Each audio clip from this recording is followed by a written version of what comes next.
GloryDaze, the best of Morning Glory with PJ and Jim. On Radio Nova. Welcome along, folks. Welcome along once again. Actually, do you know something? There now follows an election broadcast on behalf of PJ and Jim. Aren't we? We're going cap in hand on this one. Didn't we say we would do it? What are we doing?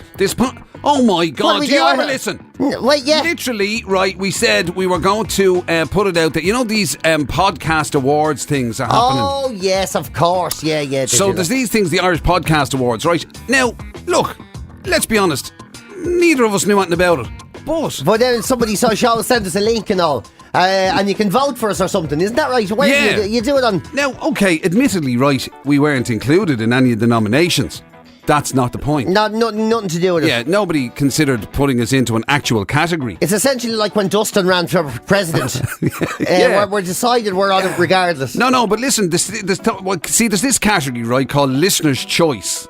And it refers to absolutely anything. Yeah. So you don't have to have been included in a different category. You can, in the listener's choice, somebody can just put you forward and vote for you in the listener's choice, and that's what we want people to do. Now, how do you do that? You say? Yeah, exactly. I don't know. I haven't a riddlers, but it'll be on some social media thing we'll put up, I suppose. Yeah. Somebody somewhere. I mean, I'd say when they push this podcast out, they'll probably put, links and things to it.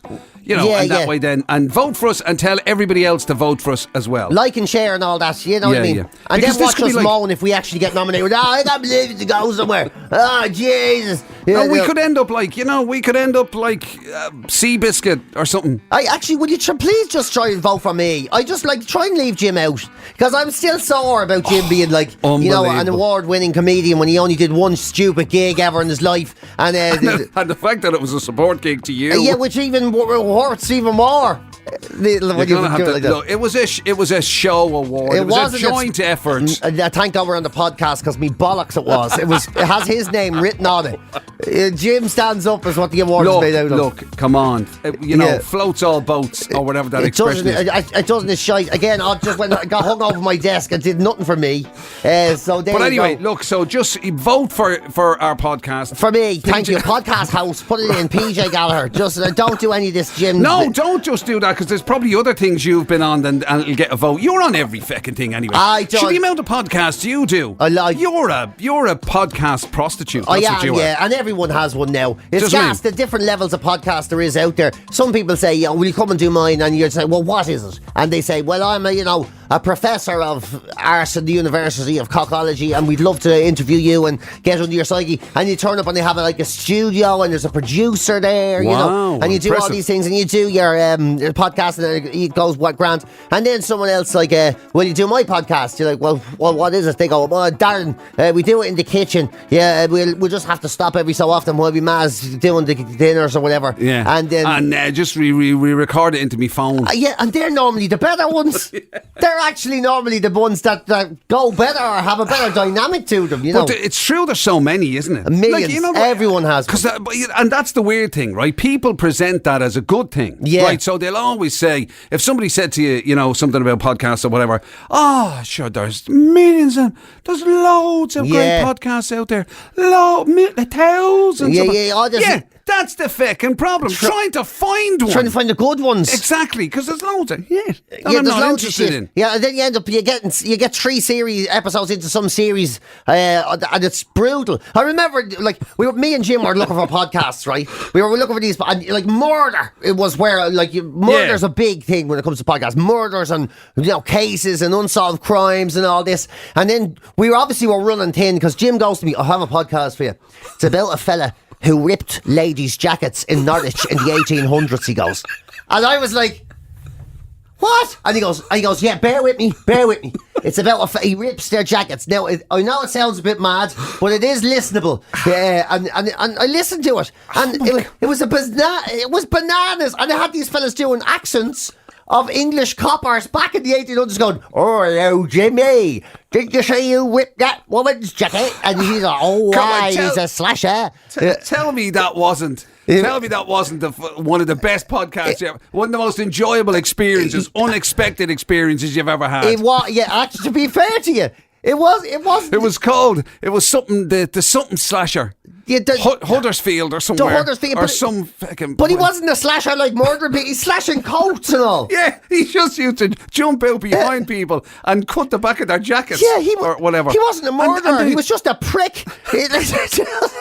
and apparently, and it wasn't in the fucking 1800s. It was like the 40s or the 50s or the 60s or something. I thought it was back Jack the Ripper. No, it was around that. Like it had, you know what I mean? It was like fucking Z cars time. You know when that was? Whatever that was. But anyway, and that's this thing. And apparently it terrorised Norwich. Yeah, people wouldn't go out at night and all that. Yeah, was it in Norwich? It was somewhere like that, wasn't it? It was some Northern England sort of thing. I think. Yeah, it was Norwich. Yeah, okay. Or was it near Leeds? Actually, maybe it was Leeds. It could be that. Yeah. Oh, I got that. How wrong could I get that now?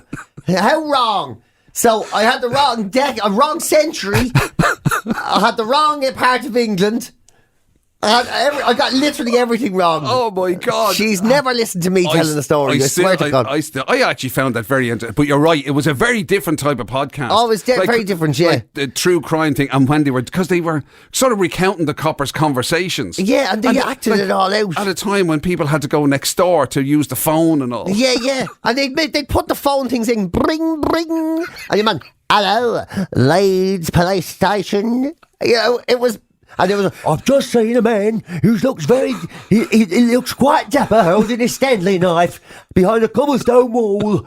And I think they actually had to they brought in like specialist cops from, like sent them down from Leeds or whatever the nearest big city was. To be sent from Huddersfield Manchester or wherever the feck they were, right? I can't remember. Wish I could remember the name of the place, but they actually sent in, had to send down the special branch. Came out. Oh, you boys can't handle this jacket ripper.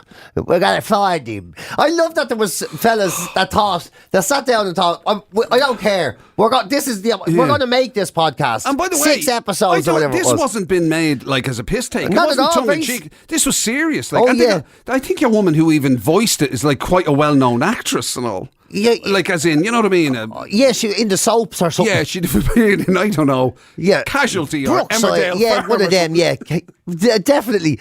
It's gas. Some podcasts, they're just there's not enough substance to them. Like I listened to this one, The Confession Line, and it was about this guy, and he put all these flyers up the confession line, and people would ring up and totally anonymously, like back in the day from phone boxes. Yeah. Say, whatever. They'd be into mad stuff, a lot of sexual stuff. I like put me willy in a pint glass and pour and wax over it and all whatever weird stuff, right? And then it was like one day this guy rings up and he goes, I'm a murderer and I'm going to kill again. Wow. And so this went on for years, and after a certain murders would happen, this guy would ring and say, I did that. Now, what are you going to do about it? And all, and they got talking, and he was trying to understand the psyche of a murderer, right? And then the guy who set up the confession line realised he was going to die, and he wanted to find out who this guy was before he died. And he died, and they found out your man was just a spoofer. And that was the end of the podcast.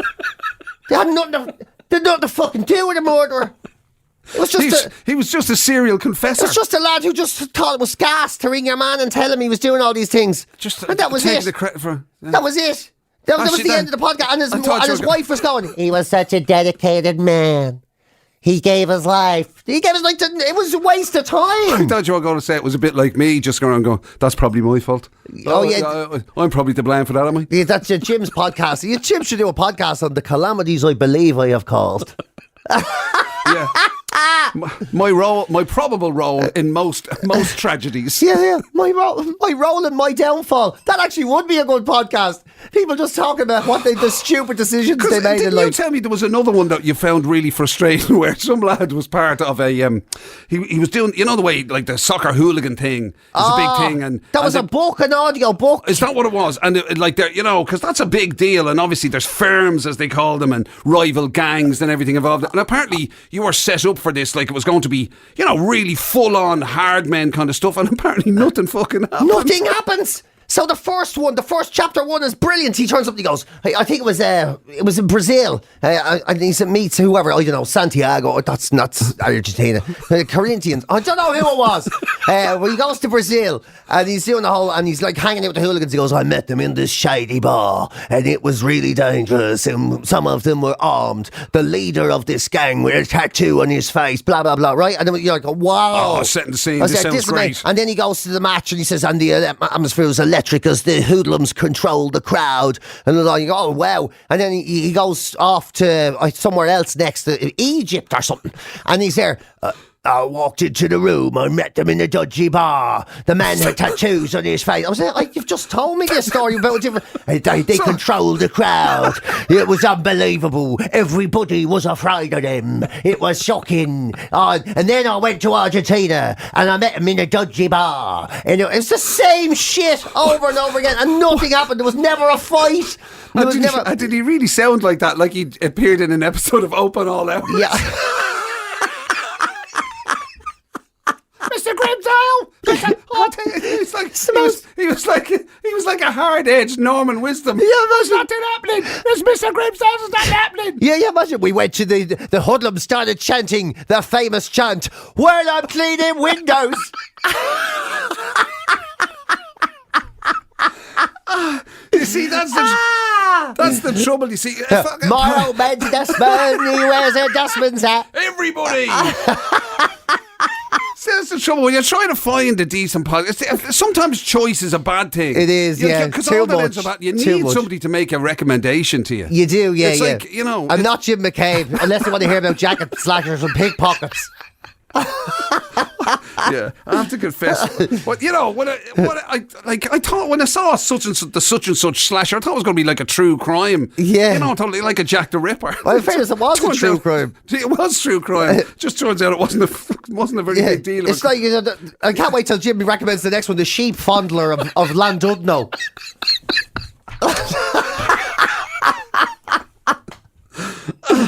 Yeah, 12 episodes. Note to self. Google sheep fondler of Landudno. Right. Anyway, listen. Here, let's give you some of the best bits from during the week. What were we talking about during the week? We were talking about driving tests. What were we talking about with driving tests? We were talking about people, one particular person, how many times they failed it, and that maybe it gets to a point where the road is just a place you shouldn't be. Yeah, it's just not for you. Yeah. So we had a chat about driving tests during the week. That's on the way. Also, we had a chat about prison. Not about trying to avoid it, but actually about a short stay that I had in prison. Actually, that's true. And the kind of, well, to be honest with you, a form of behaviour you wouldn't necessarily associate with hardened criminals. Really, the likes and dislikes of the hardened criminals. Yeah, I mean, just don't even have a menu in some of those jails. Yeah, it's extraordinary. I mean, some of those places have people who've ripped jackets and everything. Yeah. Also, footballer Marcus Rashford.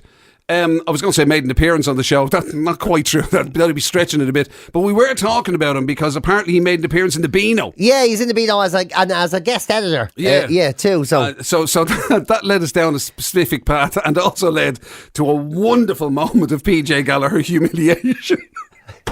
Yeah, which happened only on the weekend. Oh my God. Which he recounted. And also then Countdown. It looks as though we'll be having somebody taking part in Countdown who might become an actual Irish champion. Yeah, right into the grand final in October we'll get to see him. So it's a kind of about... Well, I guess about your own personal challenges when you're watching these shows. Yeah, the old home players on game shows. Anyway, but so listen, have a little listen, and we'll talk to you the other side. GloryDaze, the best of Morning Glory with PJ and Jim on Radio Nova. And one of the things that most people agree on that they would never like to have to face again, right? There's a few things that you have to get through in life that you would hope you'd never have to face again. Maybe the leaving cert or whatever. Yeah. But the driving test is definitely one of them. Once you have that out of the way. Yeah, thank God. It's so... Nobody finds it not traumatic. Exactly. Like, it's always such a chore. You know, you get so nervous coming up to it and all of that, you know. And then maybe you feel hard done by if you fail. Yeah. You know, sometimes you feel hard done by. So there's been a lot of complaints that have gone that way. About 1,400 complaints, actually, of people who have complained about their tester. as they did their test, if you know what I mean. Oh, right. So they reckon they were done. They reckon it was unfair. Yeah, one woman said she failed because she was so nervous after, in the middle of the test, the tester turned around to her and screamed, "Jesus Christ, woman, the handbrake!" She doesn't say exactly why that was screamed. Yeah, how that came about, what the circumstances were. Yeah, no explanation. Interesting. But yeah, so you can imagine that it probably was a failure before that point anyway, to be quite honest with you. You know, it's just one of those things. One woman said she was very upset when her car cut out and was in danger of rolling backwards, and the tester screamed at her to stop the car rolling backwards when she was in the state of when she was upset, right? Which of course she wasn't going to do. So I mean, it's very hard. So wait a second. So okay, she was a bit upset about the fact that the car was rolling backwards, but didn't intend to do anything about it. Yeah, she was just like, she should be allowed to be upset for a little minute. You know, without having to get screamed at. While they're careering backwards downhill. Yeah. Well, then there's right. And then there's another fella who complained. He says, "It's absolutely outrageous I failed my test. How am I supposed to pass if the inspector is going to be in the car? I found it very intimidating." Yeah. So he found it very intimidating. He said he had no idea. He said he had no idea in the build-up that the tester was going to be in the car. Okay. In this day and age, you could easily put cameras and all. I suppose, yeah. Or else just send him off on his way and say, come back in about half an hour. And when he gets back, go, how did it go? It was grand. Okay. Well, that'll do for me. Your pass. Yeah. See if you can make it to Cork and back. And if you do, I'll give you your licence. People are so entitled. It's unbelievable, you know. Yeah. One woman failed for not driving fast enough. Not driving fast enough? Yeah. Right, okay. And she said again she wasn't driving fast because she was worried about the tester in the car. She said she didn't want anything to happen to him. She was looking after him. Concerned for his safety. Yeah, because in fairness, he's in the car with me. God knows what could happen. God, anything could happen. I mean, in fairness, some of them are mad. One fella punished 5 times for not going fast enough in a straight, which he disagrees with. Another person says they shouldn't have failed because it was raining and it's not fair that you should be driving in the rain when you're doing a test. Yeah, because let's face it, you'd never have to face that in real life situations. Yeah, I know. Imagine having to drive in the rain. But they were saying they wouldn't go out in the rain in real life. They says they wouldn't like it. So there you go, Jim.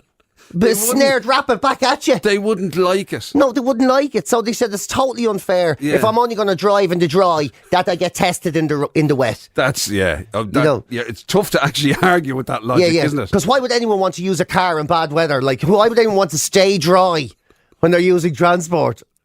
I know, it's mad. That's mental stuff. Yeah. And then one other person, I beg your pardon, he failed his test because he had a row with the driving instructor fella when he insisted the airbags were not turned off in the car. And he says, "Why, did you not trust me or something?" What's the instructor want me? The instructor says, "Can you turn the airbags on?" You know, the airbags off came up on the screen. And he goes, "Can you turn them on?" And he goes, "Oh yeah, do you not trust me or something?" No. He says, "Of course I don't trust you. I'm literally here to see if you're competent."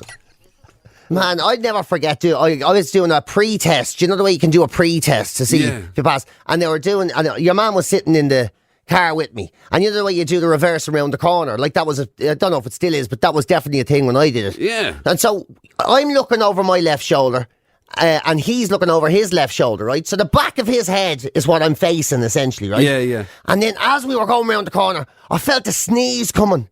And I was like... Sadly, I know this. Like that. And as I was trying not to sneeze, and instead, like if that was now, I'd just stop the car and I would sneeze and then carry on again. Yeah. But I thought to myself, I have to get around the corner. I have to get around the corner before I sneeze. And the more I tried to hold the sneeze, the worse the car was doing around the corner. And your man just kept going like this, closer to the curb, closer to the curb. And bang! I sneezed, went, achoo! And I could see the snot jump out of me like this big... And I swear, it was like... It was about 2 inches out of my nose before it broke. And then it flipped. I could see it flipping. We were going round in circles and it hit him on the back of his head and went right up onto the crowd, a big line of snot in the back of his head. And the car stopped in the middle of the road and he just looked around at me and said nothing. He took a hanky out of his pocket and started dabbing the back of his head. And then goes... Continue straight on until you're given another direction, he goes. It's the very best of Morning Glory with PJ and Jim on Radio Nova. Occasionally, there's a story comes along that just, it catches you off guard. Yeah. For some reason, it feels like opposites.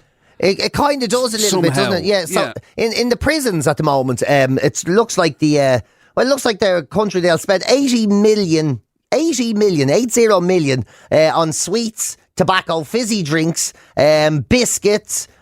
Like all those things that, Jaffa cakes, lemon puffs are apparently very popular in prison. The old chocolate hobnobs are very popular. Rich tea, quite popular. Very plain, I would have thought. I would have thought if you're looking at 4 grey walls, you'd want something a little bit more spicy in your life than a rich tea. But I don't know why it struck as feeling a little bit. It's just... I don't know why that, obviously everybody enjoys, there's no, anybody from any part of any walk of life can enjoy a lemon puff and a chocolate hobnob. Yeah. It's just, you have a very sort of specific vision of maybe the hardened, tough criminal. Especially like you see packets of Skittles and Jammy Dodgers and all. You start thinking to yourself, they're all in jellies. In bags of jellies, yeah. And you start thinking to yourself, it just sounds like a creche for bold adults. Doesn't it? It's like their mummies and daddies dropped them off and said, now you have a good time and I'll be back later. And if you're bold, if you I'll get see you in 15 years. Yeah, you can imagine the warden, just going, did you hit him? He hit me first. That's it. No Jammy Dodgers on the wing tonight. Everybody going to sleep early. It does have a feel of that ad. You know that ad they do for Haribo, where they have the grown adults and they do the kids' voices. It does kind of feel a little bit like that. It does, doesn't it? These really tough, hardened lads who've, committed crime. You got like are sitting around some going, head case I murderer. love the way it makes your tongue tingle when you put it on. Yeah. What you mean I haven't got me jelly eggs? It just makes it sound like you're going to put someone, like a bank robber, on the naughty step. Yeah. If he steps out of line or doesn't clean up his room. Yeah, and it must be tough, I'd say, to have to tell maybe, one of the prisoners that their favourite jellies are out of stock or something. Yeah, imagine that, yeah. What do you say? I don't know why he'd come. I don't know why English accent. I don't know why he'd come from. It's because of all the drama from the East End. What you talking about? Anyway, yeah. So imagine telling somebody, "No, sorry, we don't have any of them Haribos." Some big famous gangster, and he knows your address and all, and he's there. What you mean? You've run out of lemon puffs. I'm honest, man. You be there going, "I'll get you me own. I'll get you. Don't worry about that." It sort of makes it like the way people be smuggling drugs in and stuff. And you start thinking they'll be smuggling in custard creams or bourbons or something. Like you're paying off the screws to bring in a pocket full of biscuits. It just goes to prove, though, no matter who you are, no matter how hard you are, that, a man can be, simply pleased. I know, it kind of is. I have this idea in my head now that you walk in Mountjoy and any day of the week there's, a banner with happy birthday Slasher and they're all, don't tell him. Yeah. And then Slasher comes out and he goes, oh no, I wanted an ice cream cake. And then there's like a big game of Twister. They're all like, go on. It also reminds me of this. Like you were talking about all the kind of, I wouldn't call treats. I suppose you could call them. Although they buy them, I suppose. No, it's not just given. They have to buy them, don't they? You buy them. It goes into. This is the prison tuck shops and stuff. Exactly. Yeah. So, but it does remind me of the time that you went in to do wasn't it a performance, some sort of thing, or were you filming something? What were you in for, or was it just a crime? Oh, in the jail. A crime, yeah. Oh no, I was in doing a gig. No, I was in doing the gig. Yeah, that's right. Yeah, And what an idiot I was. Yeah, standing in the queue. I thought we were like, we would be brought in backstage or something. But they just left us backstage. Yeah, I know. I didn't think it through. So that the prison was it's a film set. Yeah, it's a film set. Yeah. And they brought us all in and they just left us in the room with the prisoners before the show. I was like, oh my God. And then I was queuing up at the buffet thing. I was a vegetarian at the time. Yeah. And I got to the counter and I said to your man, do you have any vegetarian options? And he goes, yeah, we have chicken. I went, that'll do. That's grand, yeah. I assume the guy serving you was tough enough. Yeah, was he was tough enough as well. And then, because I says to him then, what's the sauce on the chicken? And he says, it's chicken sauce. So that's helpful. That's my favourite chicken sauce. Oh, gee. And then the guy next to me started using, he says, will you say hello to me girlfriend on the phone? And the screw wouldn't let him make a phone call. And then he was all upset because he had to use the credit on his mobile. And we got to the end of the queue. Yeah. And your woman goes, tea or coffee? And I was in Mountjoy with lifers, and I went to cappuccino, please, if you don't mind. GloryDaze, the best of Morning Glory with PJ and Jim. On Radio Nova. Well, we always love a good Irish champion, all right? It's nothing better to celebrate than Ireland being better than other nations at anything, really. The competitive element, we do. I mean, especially when we kind of like... what they say is what's that expression about boxing or fight? What's that? Punching above our weight. Punching above our weight. That's the one. Thank you, sir. And that, I love that. It's great. It's always great. We celebrate our champions. Even if we don't understand what they did. Exactly. And I'm just looking, this guy, Edward Byrne, is his name. Not Ed Byrne, the comedian. Totally different fella. He is into the countdown final. An Irish fella into the countdown final. He won 8 games in a row, which means he qualifies. It's his second time having to go with the show. He tried in 2014, but he only lasted 2 games. He got knocked out. And you probably know his face if you ever watch First Dates on RT2, because he was in First Dates. He went on a date, an unsuccessful date. Oh, right. So the boy wants to be on the television. So he wants to be on the TV, but he's definitely got his smarts about him. So he's into the final. Says he used to watch Countdown with his granny many years ago, and it got him really interested in it. And he started being good at conundrums and conundrums, if that's what you call them. So best of luck to him. It's October he'll be in. You can watch him in October. So how many people are in the final? Is it? It's not just a head-to-head, is it? Or well, is it? Here you go. This is it. I never knew there was a final on Countdown. There you go. See, I that's just what I'm thought saying. it kept going. We're happy to celebrate it even when we don't understand what's going on. Yeah, exactly. I can't watch Countdown. It just makes me feel like a moron. I sit, the way they put the words up, however many letters, and they're doing a vowel, please, a consonant, please, whatever. And then they go, right, it goes to the contestants. It's like, I have 9. It's like, I have 7. And then I'm at home going, I have 3. Yeah. Cat. I got, cat. I'm exactly that. Yeah. I am awful at that stuff as well. And they regularly get 7s, and I've only got a 7. Have you only got a 7? Yeah. I have a 2. Yeah. And then it goes to your man with the glasses on, and he goes, actually, I know there's only 11 letters, but there's actually a 13 in it. If you that, you're going, how did they do this? And don't get me started on the sums, the numbers. Not a lick of sense. God. And I've got it spot on, or I have it within 1. What? Yeah. I'm still at they're finished, and I'm going, right, so if you add the 10 to the 75, that's 8. It's over. Oh, they're doing the total sum, and she's out then writing down, doing the whole sums on the board, and I'm still trying to figure out the one in 6th class in primary school when the train was going for or when Jerry had 2 apples in his pocket. And he gave Philip... and he lost his trousers. Yeah, and Jimmy gave him a pair, so what does he have? I'm like, here, get out of it. I always do it, though. I always test myself against these shows. Like The Chase, I love The Chase. I love watching The Chase. And, see, the advantage of The Chase as well is the multiple choice element. You know what I mean? You always give it, like...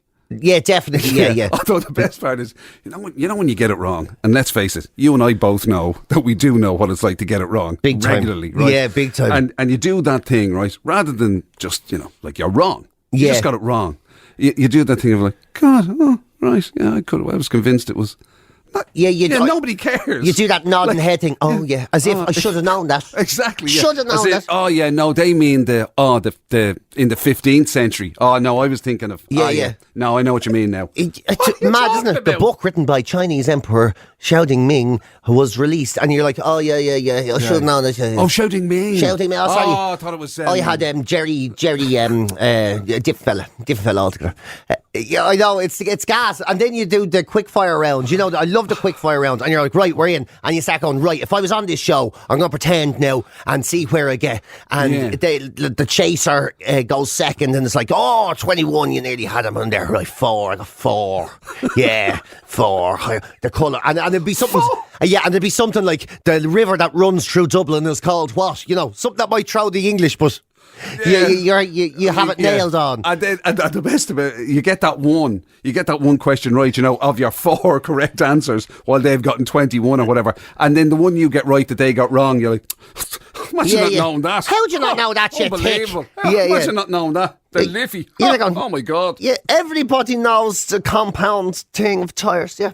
I know, it's gas, like, but always when you take the wild guess is the best. But if you're in company, if you're sitting there with somebody else watching it and you take the wild guess and you get it right and you don't pretend it was a wild guess, you go, yeah. How do you know? How do you know that Dickensian?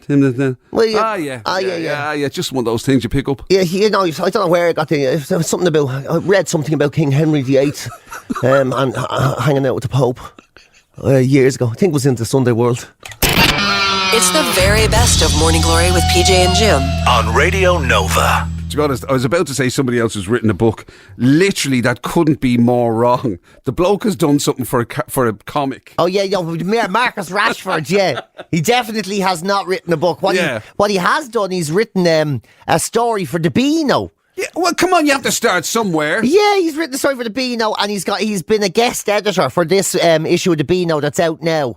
And of course, he wrote himself into the stories with Dennis the Menace and Nasher and all. Was that the idea, or did he just do it? Because he wanted to. He says he wants people or young people to find their voice. So it's like a little bit of a campaign for young people to sort of write and speak up and all that sort of stuff. But it is still the Beano, though. Like, if you meet someone.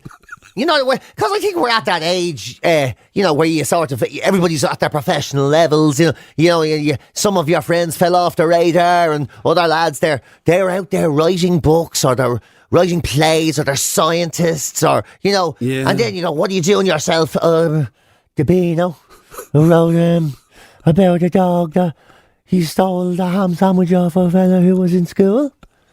I know what you're saying basically is that he may not end up being, invited onto some literary review. Yeah. He may not rock up on the book show or whatever the equivalent now is. He's not going to win the book or prize. What was the inspiration for the story? Well, I saw it happening. Yeah, I imagined a kangaroo on a pogo stick, and I thought that'd be funny. And then I asked the man to draw the picture of it. Although I tell you, there are people who take comics very seriously. They are, yeah. They don't call them comics, though. It's called, what's this? Something novels or something like that. Graphic novels. Graphic novels, yeah. But I don't know if you'd refer to the Beano as a graphic novel, though. I mean, to be fair, we did think for a while that your school was the basis for the Bash Street Kids. It is a little bit like that Pug and all. I think I was Pug. Yeah. I guess that's it, though. You have to. I think he was called Plug, by the way. Oh, Plug. Yeah. Jeez, Plug. That's a dog. Yeah. There you go. This is it. You have to know your place in life. Yesterday, I was talking to this woman, right? Yeah. Met her. I was chatting away to her, and the way you're really getting on with someone and all. And, you start thinking, she starts talking about her ex and all. And you're like, oh, yeah, your ex. And, you start thinking, like, maybe I'm impressing her and all. Yeah. I says, you start thinking, I wonder if there's any chance of getting the phone number and all. You thinking that. And were you laying it on, like, you probably know that I'm a famous broadcaster and a famous comedian. And a famous actor and I've written plays and all. No. I was doing the show and an interest thing, Right. And then I says, what did your ex do? And she goes, oh, he's a logistics expert. He designed the stadium for Tottenham Hotspur, and he actually has a meeting every month in London about the Queen's death and how they're going to handle it and what roads are closed and everything at the time, because he's going to be the man in charge of the logistics of the area and that space in London at the time. And then she says, what do you work at? And I says, I talk to Jim. GloryDaze, the best of Morning Glory with PJ and Jim on Radio Nova. Right, so once again, remember now, even though we don't know what to tell you as to how to vote, do vote for us in the Irish Podcast Awards. Yeah. Somebody who knows things. Google it there. Clinton will have it up by the weekend. Everybody has, like, that person that they go to for technical advice. Yeah. Like your dad with the remote control, How do you do the sound on that? So find yourself somebody who's technically adequate and say, how do I do a vote for PJ and Jim in the listener's choice in the Irish Podcast Awards? How do I do that? People don't know what we're saying. They'll be going, they think we're running for council or something. But it can't be done. Your posters.